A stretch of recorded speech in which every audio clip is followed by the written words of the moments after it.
Amém, igreja? Como de costume, né? Eu saúdo a todos com a paz do Senhor. Para mim, é um motivo de grande alegria estar aqui novamente. Fico feliz, pastor Demir. Fico honrado em poder estar ministrando aqui mais uma vez. Eu creio que Deus, essa noite, tem uma palavra não só para a sua, mas também para a minha vida. Porque antes de Deus falar com a igreja, Ele fala com o pregador. Amém? Só pedir aos irmãos que abram suas Bíblias no livro de Atos dos Apóstolos, no capítulo de número 12, no versículo de número 7. Amém? Confesso que eu olhei aquele cartaz, pastor, eu fiquei meio assim constrangido, porque eu sou o menorzinho lá de todos.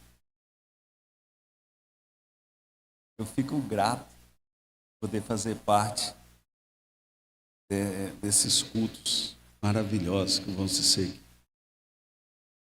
Vamos encontrar de bem?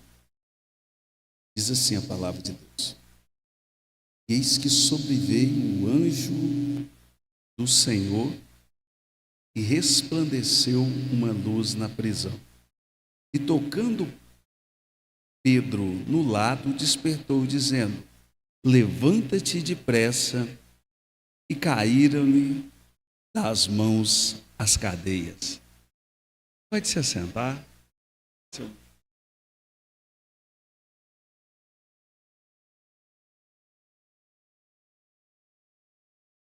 Amém, igreja? Irmãos, eu confesso que quando eu estava vindo para cá, quando eu estava me preparando para ministrar essa mensagem, eu até perguntei, Deus, será que não tinha outra, não? E Deus, Ele, na sua infinita misericórdia, aprove que eu estivesse ministrando essa mensagem. Mas para que você entenda o que está acontecendo aqui, pois se eu te perguntasse o que você entendeu acerca desses pequenos versículos, que você entendeu acerca dessa pequena mensagem, é necessário nós voltarmos um pouquinho no passado para entender a forma que Deus trabalha na vida do homem. Não é verdade? O modus operandi de Deus trabalhar não é como eu e você trabalham. Não. A forma que Deus trabalha é bem diferente da forma que eu e você trabalham.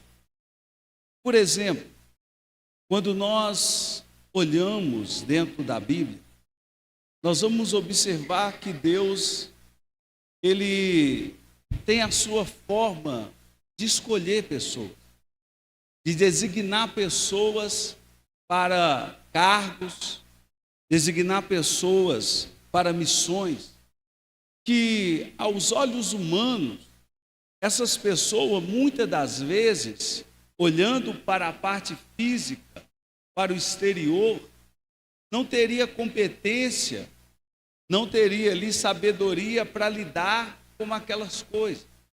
Por exemplo, quando Jesus ele vai escolher os seus discípulos, ele simplesmente ele não vai dentro dos lugares aonde se reuniam os poderosos, não é verdade?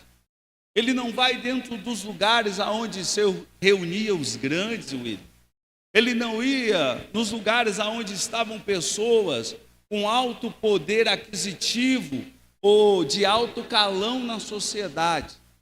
Não, simplesmente Jesus ele vai começar lá embaixo, Ele vai escolher pessoas que, aos olhos humanos, pastor, eram improváveis diante da sociedade fazer o que eles iriam fazer.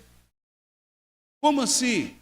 Ele vai escolher homens indoutos, camponeses, pescadores, homens que sequer sabiam muitas das vezes escrever ou ler, pessoas que viviam do serviço das mãos, homens camponeses, como diz na linguagem de hoje, roceiros, pessoas chucras, pessoas que para muitos eram ignorantes. E Jesus, na sua infinita misericórdia, ele vai vir e ele vai começar a escolher alguns homens para fazer a diferença. Nós podemos observar que Jesus escolheu bem mais que 12, chamou bem mais que 12, mas porém de dentro dessa multidão, ele vai separar 12 para que cumprisse a missão da igreja. Nós podemos observar dentro da Bíblia que quando Jesus ele reúne os 12, passado de um tempo, o período a qual eles andam juntos, Jesus então vai ser crucificado. Jesus agora vai ressuscitar e vai reaparecer aos discípulos. Nós podemos observar que após esses eventos, nós vamos ver que há como se fosse uma dissipação. Alguns resolvem ir para um lado, outros resolvem ir para outro. E como se eles tivessem desistido da missão que Jesus tinha os chamado para cumprir. Como assim? Quantas pessoas não estão desistindo das suas missões que Deus os chamou para fazer? Quantas pessoas acham que Jesus já não vai mais fazer o que ele tinha que fazer antes? Porque às vezes olha para a sua própria vida e pensa, eu andei tanto tempo com Cristo, é tantas promessas que Deus tem para mim, mas porém, hoje eu vejo que a minha vida está completamente diferente daquilo de quando eu iniciei. Não é verdade? Porque o fogo do Espírito Santo que estava queimando sobre a vida de Jesus contagiava os discípulos. Porque era bom ver Jesus aquietar a tempestade, não era? Fazer com que o mar se acalmasse. Era bom ver Jesus expulsar demônios, ver Jesus curar enfermos, ver Jesus transformar a água em vinho. E agora Jesus, ele parte para a glória. E nós vemos que aquele fogo, daquele primeiro amor, começa a se apagar. Quantas pessoas não têm deixado o fogo do primeiro amor se apagar em suas vidas? Quantas vezes nós já não conseguimos mais orar como orávamos antes, buscar a Deus como buscávamos antes? Aquela frase que Davi deixou bem relatada em Salmos, que diz: alegrei-me quando me disseram, vamos à casa. Quantas pessoas têm perdido o ânimo de vir na igreja aos domingos? Como o pastor aqui estava até chamando um pouco a atenção, que às vezes prefere ficar em casa, ouvindo o culto pelo celular, do que vir participar da igreja presencial. É bom, às vezes, a gente acompanhar pela internet, assistir uma pregação, um estudo, sim, mas quando nós reunimos como igreja é diferente. A gente sente a presença de Deus de uma forma diferente. A gente envolve no poder do Espírito Santo. E nós podemos observar que essa igreja, ela havia dissipado. Mas nós vamos observar que no livro de Atos 2, essa igreja vai começar a ser reunida novamente. E tinha um pouco mais de 100 pessoas reunidas no mesmo lugar. E a palavra de Deus diz que vai entrar naquele cenáculo, naquele lugar, um som como de um vento veemente e impetuoso. E todos que estavam ali foram cheios do Espírito Santo de Deus. Eles foram envolvidos de uma glória tão grande, de uma presença tão maravilhosa, que a partir daquele momento a vida deles jamais seria a mesma. Não, você não entendeu. Aquela igreja que estava desanimada, que estava se sentindo derrotada espiritualmente, o Espírito Santo vai lá no profundo, no oculto, pega aqueles homens e mulheres, enche eles do Espírito Santo de uma tal forma que eles começaram, pastor, em falar em línguas, que os que estavam ali começaram a dizer, eles estão embriagados, uns vão dizer, eles estão loucos. Não, eles estavam cheios do Espírito Santo de Deus.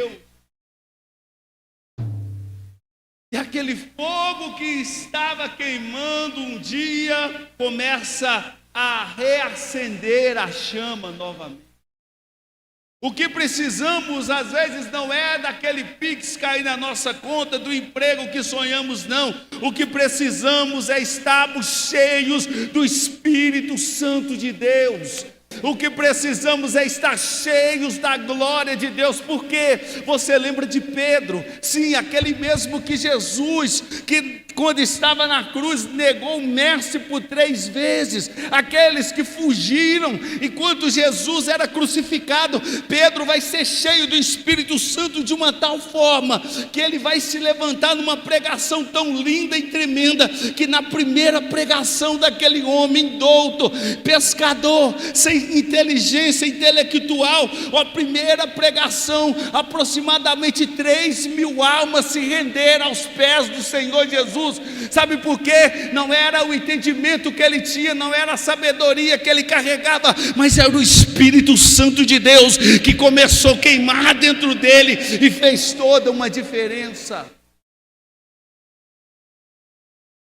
Você precisa ser cheio do Espírito Santo.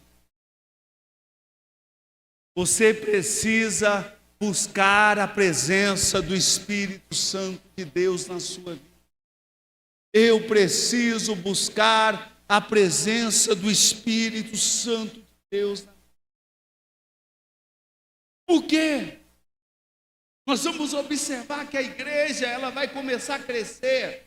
De 12 passa para 120, de 120 passa para 3.000, de 3.000 a igreja começa a crescer de uma tal forma que começa a incomodar os grandes. Porque nós que somos cristãos, quando nós estamos acomodados com algo na nossa vida, pode ter certeza, vai continuar do mesmo jeito, vai continuar da mesma forma, mas começa a se levantar para fazer a diferença, que você vai ver o que vai acontecer. Como assim? Se nós observarmos a história da igreja, a igreja nunca cresceu, pastor, debaixo de bonança e tranquilidade. A igreja de Jesus Cristo sempre cresceu debaixo de perseguição. A igreja de Jesus Cristo sempre cresceu debaixo de perseguições humanas e espirituais. Como assim? A igreja estava passando por um processo que ela começou a ser perseguida de uma tal forma que os cristãos começaram a ser mortos por causa do Evangelho de Cristo. É como eu sempre digo, às vezes nós estamos sobre o altar ministrando a palavra tranquilamente. Eu sempre digo que o Brasil é um paraíso do Evangelho do mundo. Aqui é muito tranquilo, pastor. Aqui não tem Al-Qaeda, aqui não tem Hezbollah.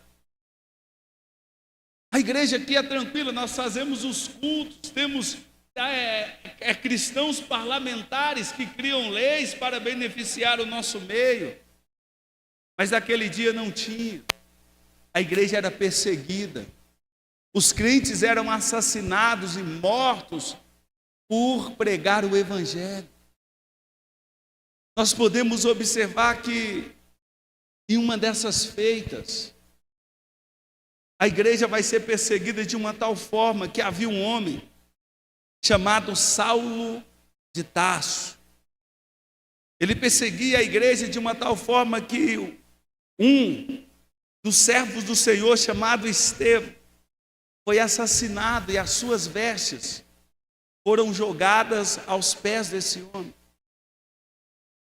Nós podemos observar que esse homem era um homem de respeito na sociedade.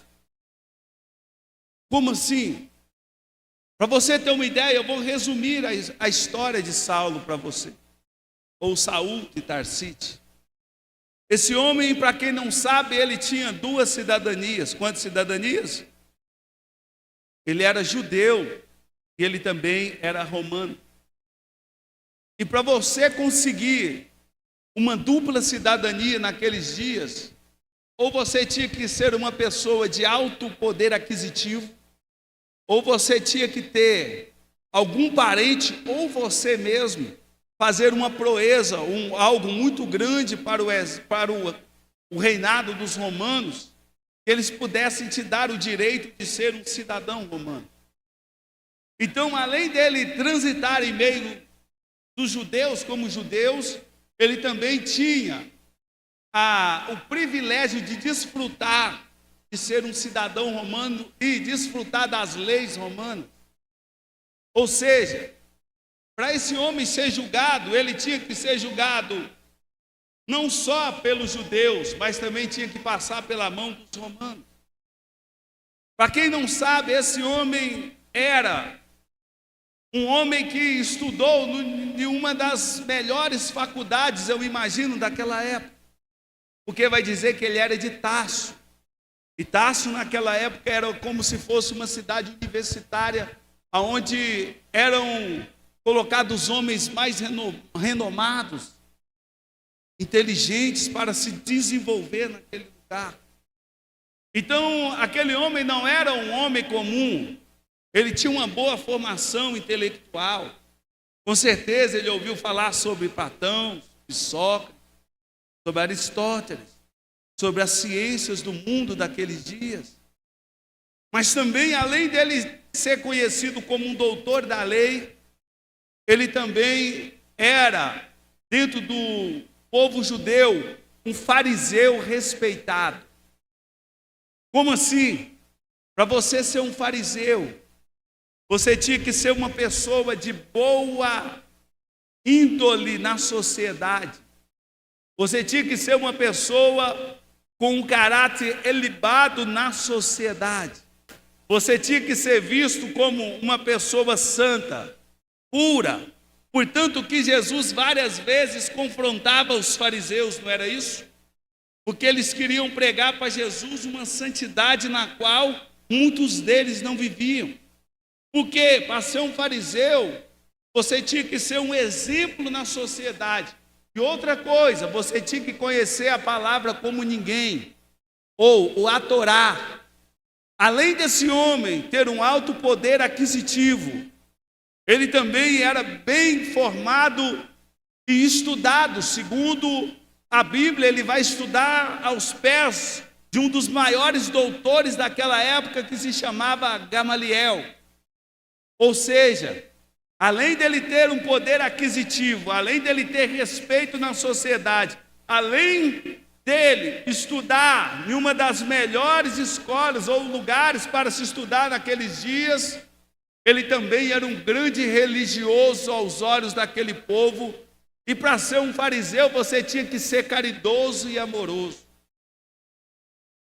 E você vai olhar para a vida desse homem e vai dizer, então esse homem era um salvo.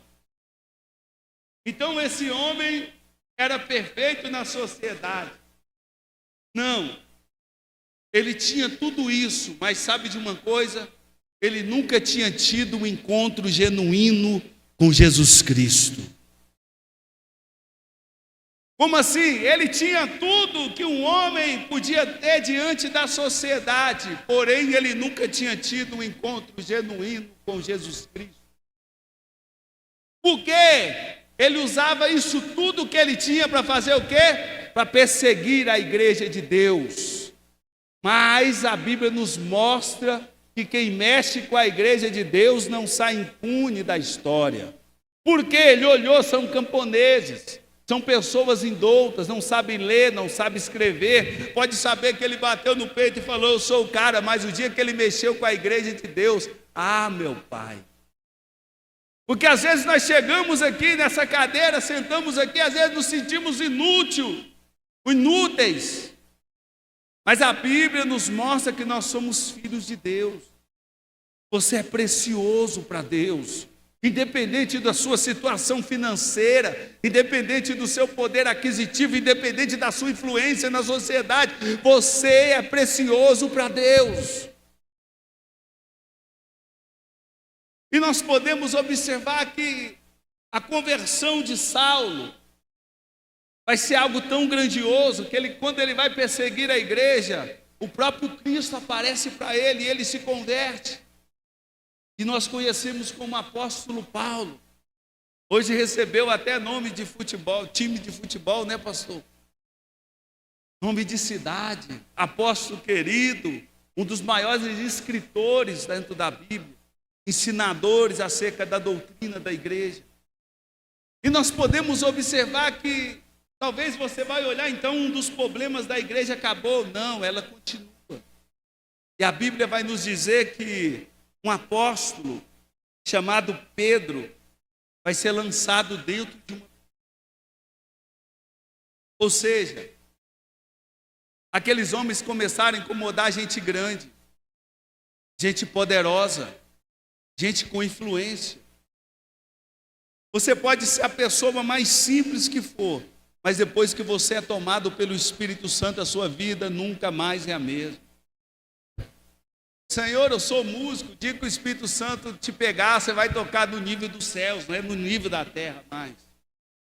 Senhor, eu gosto de ministrar a tua palavra, mas eu me sinto como um coach pregando. O dia que o Espírito Santo te pegar, você vai ser como Pedro naquela primeira pregação. Pessoas vão sentir a presença de Deus através da sua vida, mas para isso você tem que deixar fluir o Espírito Santo dentro de você. Nós podemos observar que esse homem vai ser jogado dentro de uma prisão, justamente por defender o evangelho e pregar o amor. Você já viu pessoas serem perseguidas por pregar o amor, a paz, a... Você já parou para pensar isso? Eu já tive o prazer de estudar alguns livros, alguns aqui já vão conhecer, um deles é O Príncipe de Maquiavel.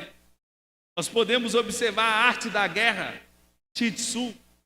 Esses homens ensinam uma técnica de domínio da sociedade através da força e do domínio psicológico. Mas aí vem um cara chamado Jesus Cristo de Nazaré e começa a falar assim: pastor, você tem que amar o seu próximo.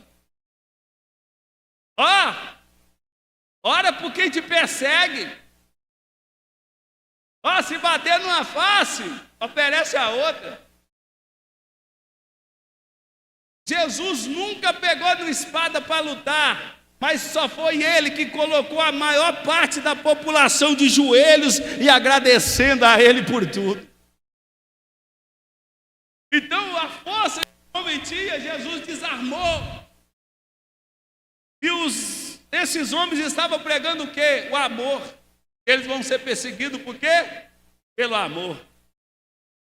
E nós vamos observar que Pedro, ele vai ser jogado dentro de uma prisão.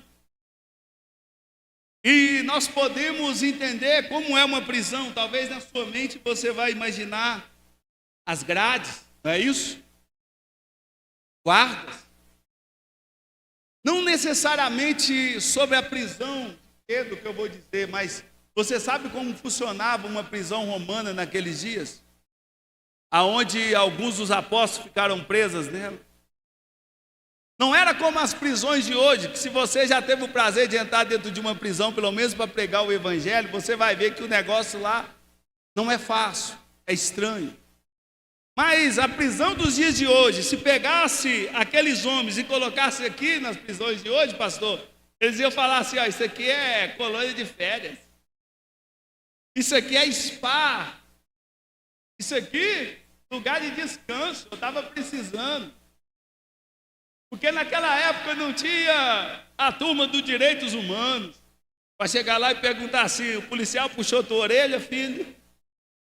Não, naquela época não tinha nutricionista para entrar lá e para ver se a comida estava temperada do modo certo ou balanceada. Não. Para ver se você estava recebendo café da manhã, almoço, janta. Não tinha advogado do Estado para ir lá te defender a hora que você precisasse. Não tinha assistência social, não. As prisões romanas, muitas das vezes, eram conhecidas como masmorra.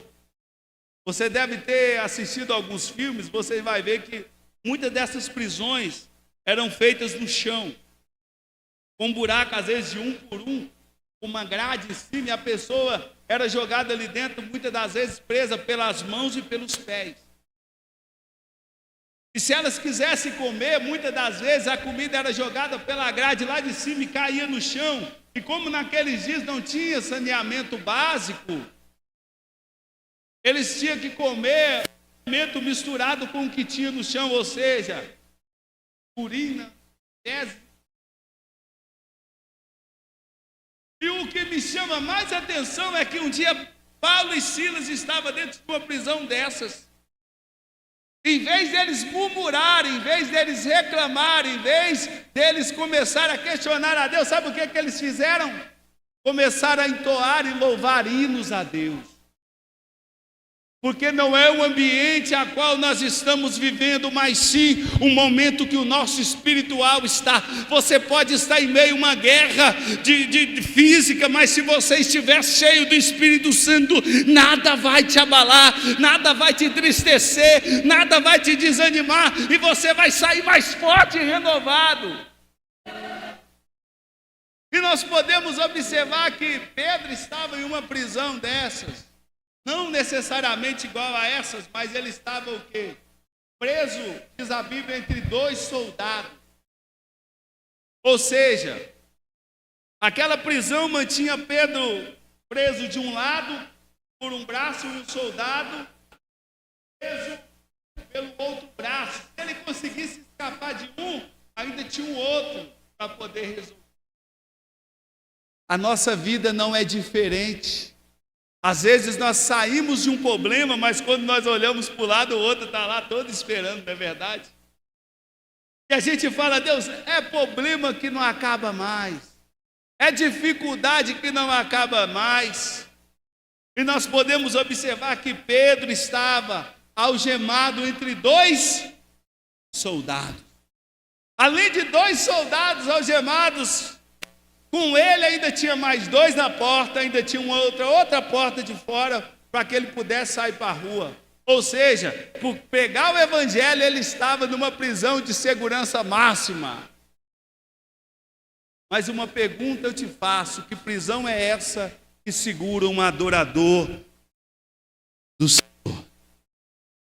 Que prisão é essa que segura alguém cheio do Espírito Santo?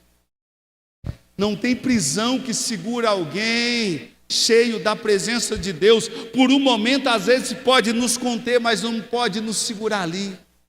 Ou seja, a depressão não pode vencer sua vida, a ansiedade não pode vencer sua vida, não. Pode ser uma prisão momentânea que você possa estar vivendo, mas você não vai morrer nela, você vai sair daí, porque no tempo certo Deus vai mandar a providência.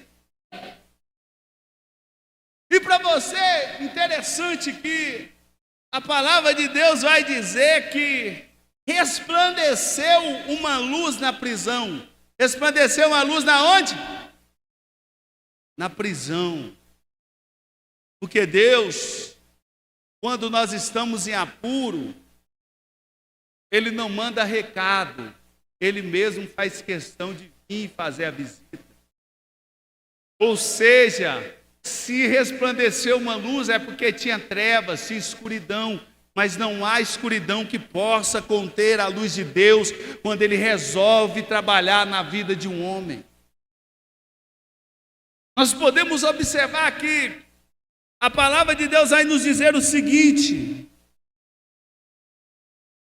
e eis que sobreveio o anjo do Senhor, e resplandeceu uma luz na prisão, e tocando Pedro do lado, despertou, dizendo: levanta-te.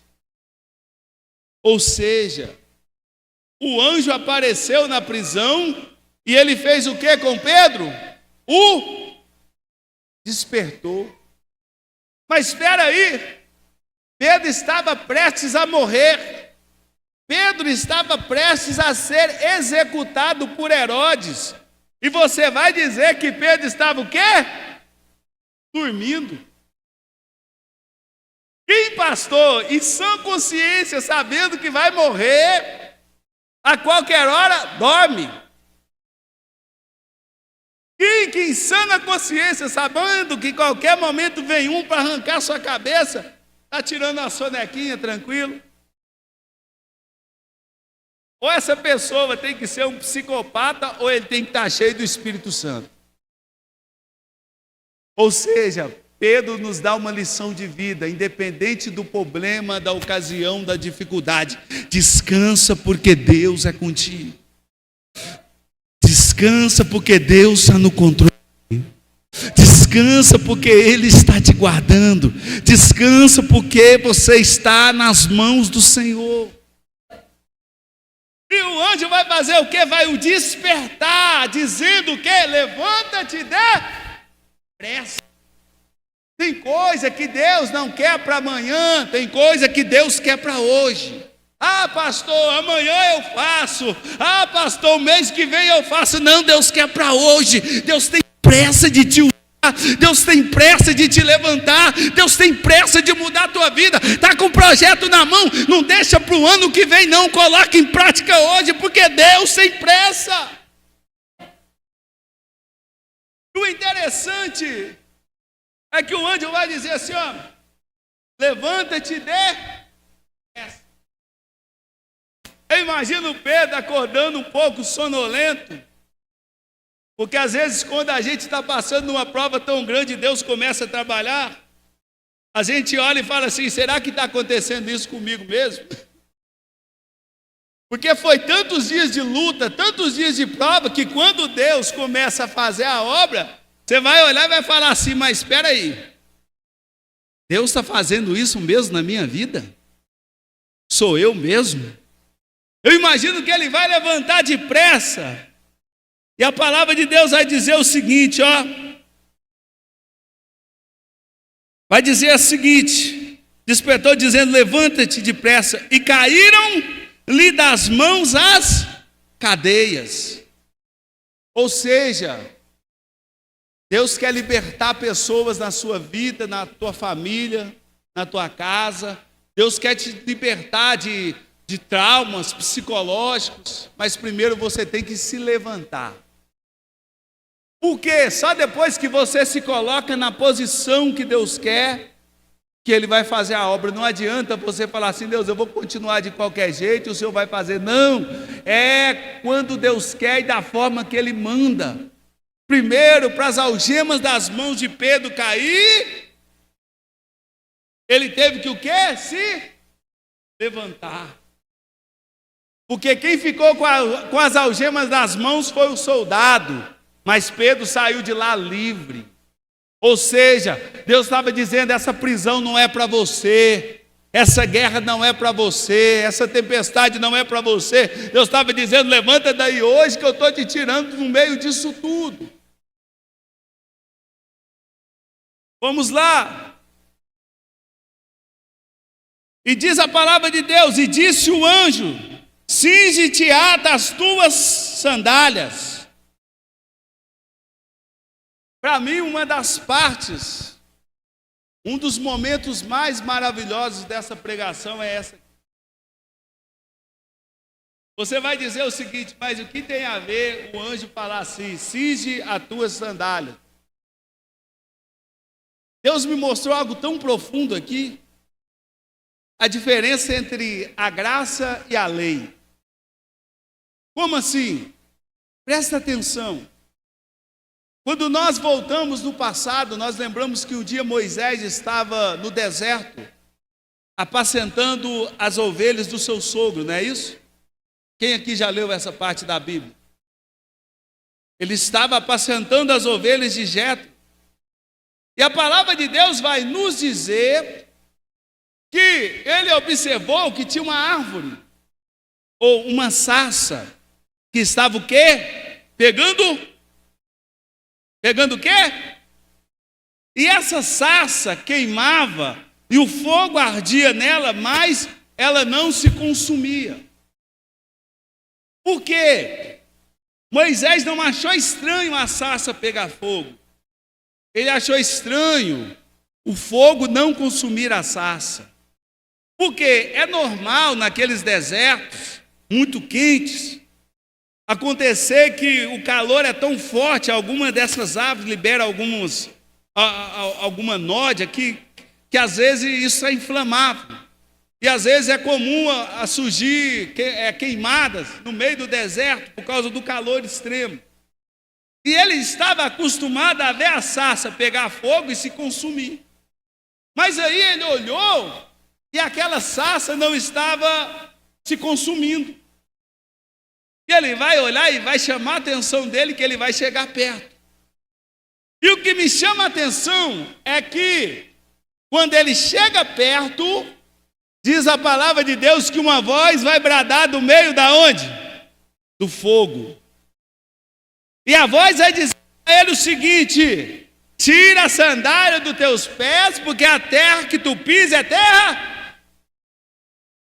E era um anjo do Senhor que estava falando com ele. Se nós observarmos interessante dentro da Bíblia, nós vamos estudar uma matéria que chama angelogia, e nós vamos ver sobre teofania.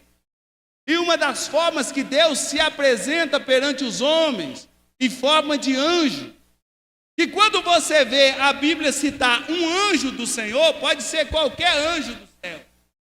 Um anjo é qualquer anjo. Mas quando cita o anjo do Senhor, já representa a própria forma de Deus falando com os homens.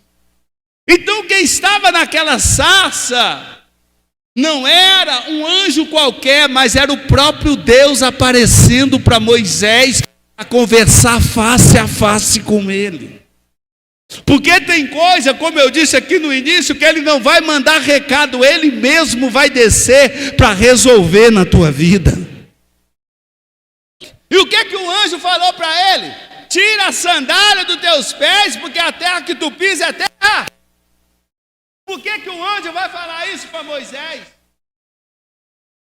Alguns estudiosos vão dizer que era porque as sandálias de Moisés estavam contaminadas com a terra do Egito.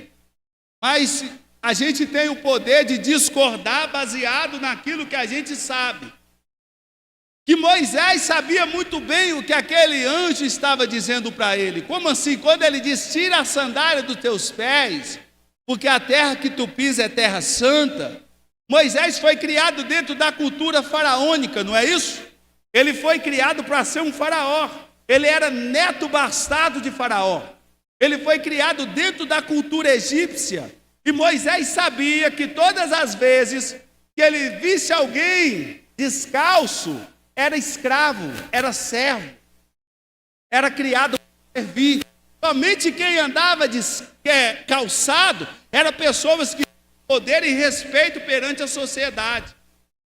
E Moisés também sabia que todas as vezes que ele ia entrar em algum templo de divindades egípcias, ele tinha que tirar a sandália dos pés. Quando a voz falou para ele, Moisés, tira a sandália dos teus pés, porque a terra que tu pisas é terra santa, ele estava dizendo aqui, tira a sandália dos teus pés, porque você está diante de alguém que é maior do que você. Tira a sandália dos teus pés, porque você está diante do seu Senhor. Tira a sandália dos teus pés, porque você está diante do Senhor dos senhores, do Senhor dos exércitos. E aí você vai dizer assim, mas por que você está citando esse versículo? Que a palavra de Deus vai dizer que o anjo do Senhor vai aparecer na prisão. Então, se era o anjo do Senhor, pode ser que seja o mesmo anjo que apareceu na sarça, vai aparecer para Pedro. E o anjo que pediu para Moisés tirar a sandália, sabe o que ele vai fazer com Pedro, pastor? Coloca as E você vai dizer assim, mas o que eu tenho a ver com isso? Que naquele tempo eles viviam debaixo da lei. E quando Jesus morre, o véu se rasga. E quando o véu se rasga, ele nos dá o direito de ser chamado de quê? Filhos de Deus. E ele estava dizendo lá no passado, Moisés ainda era escravo, mas depois que Jesus morreu na cruz, Pedro, coloca a tua sandália, porque você não é mais escravo do pecado, você não é mais escravo do mundo, você é servo, você é filho de Deus. Aleluias, que presença maravilhosa de Deus aqui neste lugar. Porque quando o filho pródigo vai encontrar com o pai, o que ele traz para aquele filho? Um par de sandálias e coloca um anel no dedo dele. Ele estava dizendo, vocês não são mais escravos do pecado, vocês não são mais escravos do mundo, agora vocês têm todo o direito de ser chamados de filhos de Deus. Para terminar essa mensagem, a palavra de Deus vai nos dizer: lança as costas a tua capa e segue-me. Capa simboliza autoridade. Capa simboliza autoridade. Na Bíblia nós vamos ver falar sobre várias capas.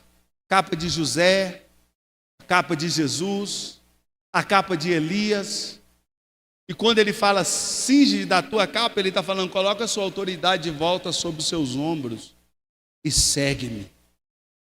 Sabe o que Deus estava falando para ele? Que você tem autoridade para orar e repreender o mal da sua vida, para orar e pessoas serem curadas, para orar e pessoas serem renovadas, para orar e pessoas serem transformadas.